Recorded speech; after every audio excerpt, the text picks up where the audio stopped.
This is Rob Christ, and I'd like to share with you why the Lord's Prayer is way more than you think it is.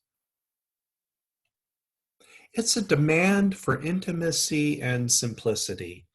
And the Lord's Prayer comes after a number of verses in Matthew 6 that give you the context for why Jesus asks us to pray in this way. Because in Matthew 6, Jesus says, "And whenever you pray, don't be like the hypocrites, for they love to pray standing in the synagogues and on the street corners to be seen by others." He also says, "Don't go on babbling, for your Father knows what you need before you even ask."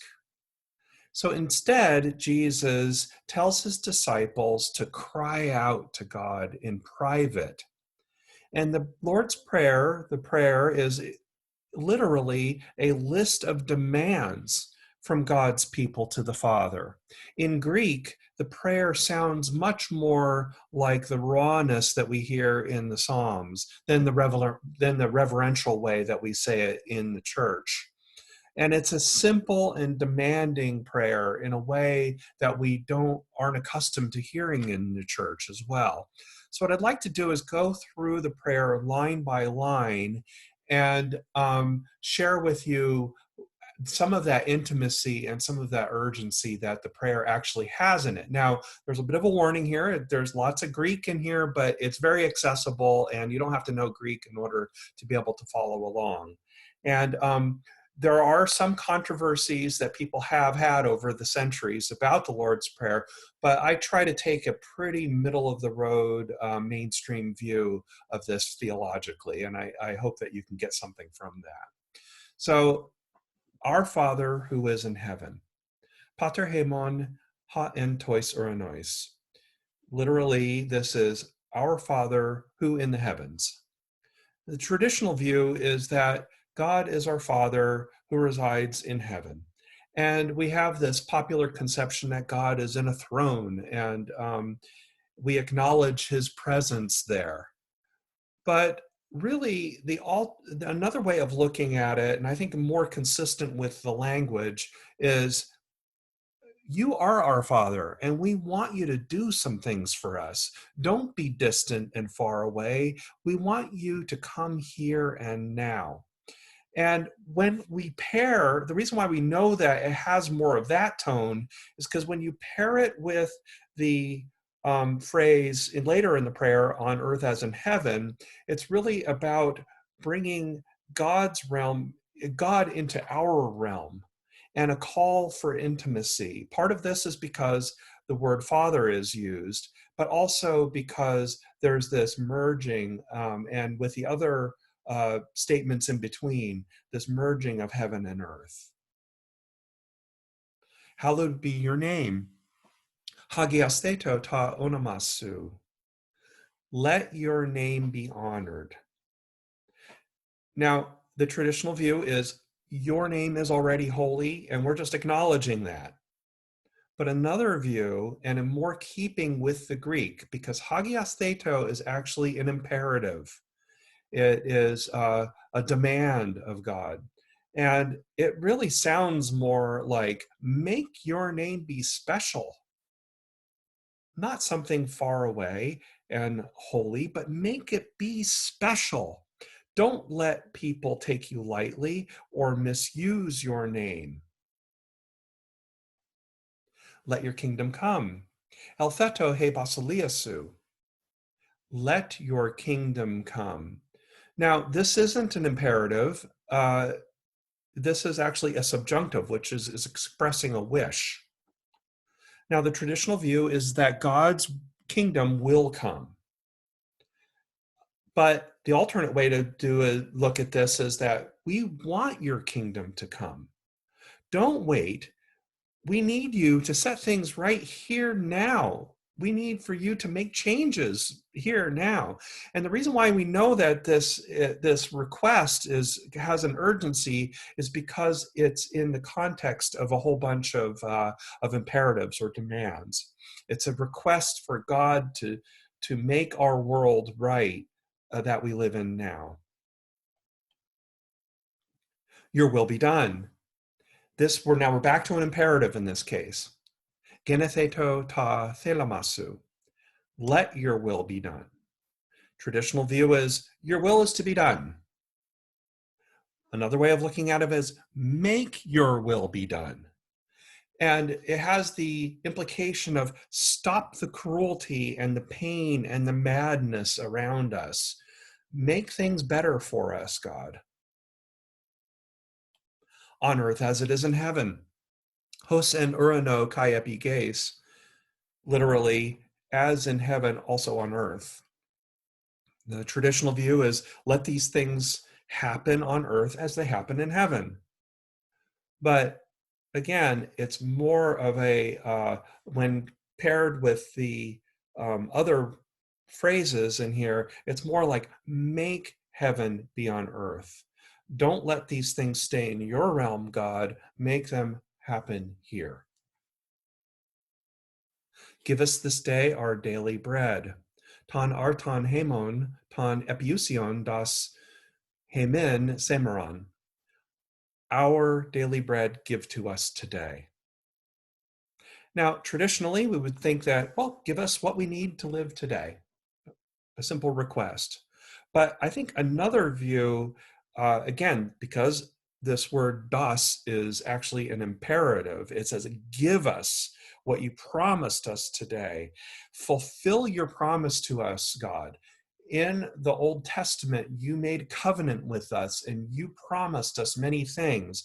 Feed us and fulfill your promise. The part of the reason why we know this is because of this word epiousion. Epiousion is not a widely used word. In fact, it is only here in the New Testament that it's shown. So we don't know exactly what it means, but if you take it apart, it's actually a compound word. If you take it apart, it has more of a sense of embodiment. In Catholic theology, epiousion is about transubstantiation, about making that bread part of Jesus' body, and that Jesus' body is the bread of life. And it really doesn't mean so much this daily. It's translated as daily in our versions. It's really more about what we need, what is necessary. So give us our necessary bread every day. And forgive us our debts. Kai ephes hemen ta ophelemata hemon. And take away from us our debts. Traditionally, this is forgive us our sins. Now, the Lord's Prayer comes in a couple of different versions. One is, forgive us our sins, forgive us our debts, forgive us our trespasses. Well, ophelemata means debts. Now, in Luke, where there is a version of the Lord's Prayer, it is sins. But when you look at what Jesus says about sin throughout the Gospels, it has more of a sense of debt and has more of a sense of obligations to be fulfilled. So literally, aphelemata means debts or obligations or things that we ought to do. And so the other way to look at this is be merciful. Take our debts away. Take away the things that we can't repay. Remove the obligations from us, God. As we have also forgiven our debtors. Hos kai hemes afekamen tois opheletes hemon. As even we have taken away for our debtors.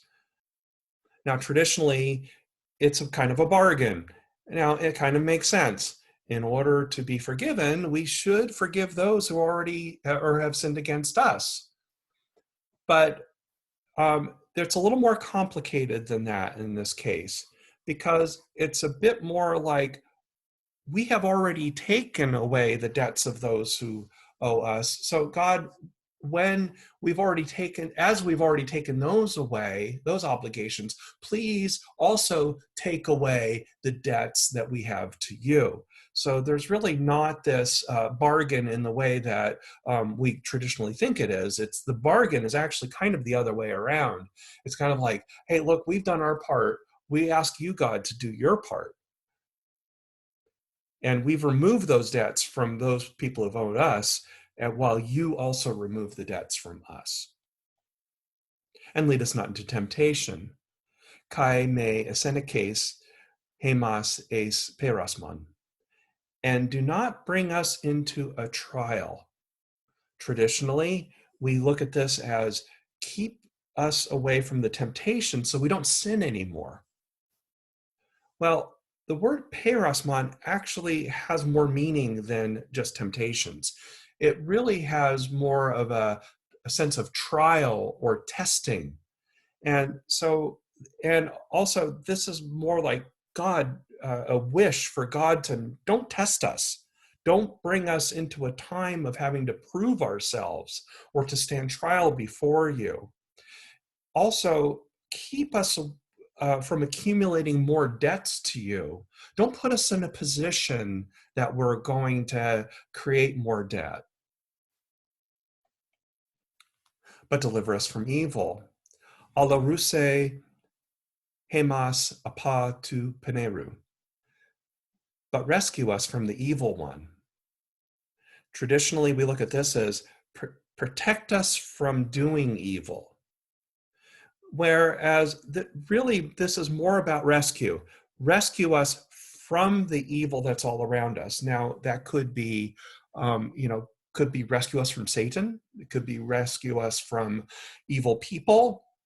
It could be rescue us from systems or things in society that cause us to do evil. But the sense here is, God, don't put us in a position where we have to defend ourselves. We want you to defend us. Don't let evil overwhelm us. For yours is the kingdom and the power and the glory forever. Man, it does not exist. This line was added much later. Now, traditionally, this is a doxology that declares the sovereignty of God. And it's not at all in the biblical version. And in fact, another way of looking at this is that this triumphalist stuff was really added by Protestants much later to the biblical version. There's a reason for this, is that in the Catholic Church, this doxology, or this honoring of God, is said by the priest after the people say the Lord's Prayer. And in Protestant theology, since there's a priesthood of believers, and that we don't need a priest to intercede for us with God, that we say this ourselves. Now, that's good, and there's lots of good in that, but the problem with having this line in there, first of all, it's not in the Bible. Secondly, it tends to separate us from God, and it's out of step with the intimacy of the rest of the prayer, and it kind of changes the tone of the prayer into something that it really isn't. So doxologies are fine and good, and they're throughout the Bible. They happen everywhere in the Bible. But in this particular case, adding this in has really changed the meaning, and they are not at all what Jesus' words are in Matthew. So the reason why the Lord's Prayer is there in context is Jesus is really telling us, pray like you mean it. He exhorts us to pray with urgency and intimacy, not like the hypocrites and not like the Gentiles who pile up bunches of words. Instead, he's asking us to pray one-on-one with God, one-on-one with the Father. So the Lord's Prayer contains 5 imperative verbs, and these are demanding verbs. We're actually telling the Father what to do. And it's really kind of amazing when you think about it, that Jesus would ask us to have this kind of a relationship with God the Father. Instead of sticking him on a throne far away, he's saying, no, bring God into your realm and ask God what you need. Everything about the prayer sounds like a son or a daughter talking to a parent. And we all know that children don't talk to their parents, with honorifics and and all of these things. They tell their parents what they need. They demand from their parents to be taken care of. And in the same way, this prayer, the Lord's Prayer, is we're demanding from God the Father, take care of us, protect us. So Jesus contrasts the high and mighty prayers of the Pharisees, those really holy prayers, and the meaningless prayers of the Gentiles, the ones that were filled with words and meaningless words. Yeah, he contrasts this prayer as with those as a gentle or a genuine and simple conversation with God the Father. So the last word I really have of advice I have here is don't let the last line of the Lord's Prayer in the traditional Protestant version of the Lord's Prayer get in the way of your intimacy with God. It's not actually the kind of prayer that was meant to be something that we just recited verbatim in a big church setting. It's really more about the kind of prayer that we say behind closed doors, that we say with God, together with God in an intimate way. And with this, grace and peace and thanks be to God.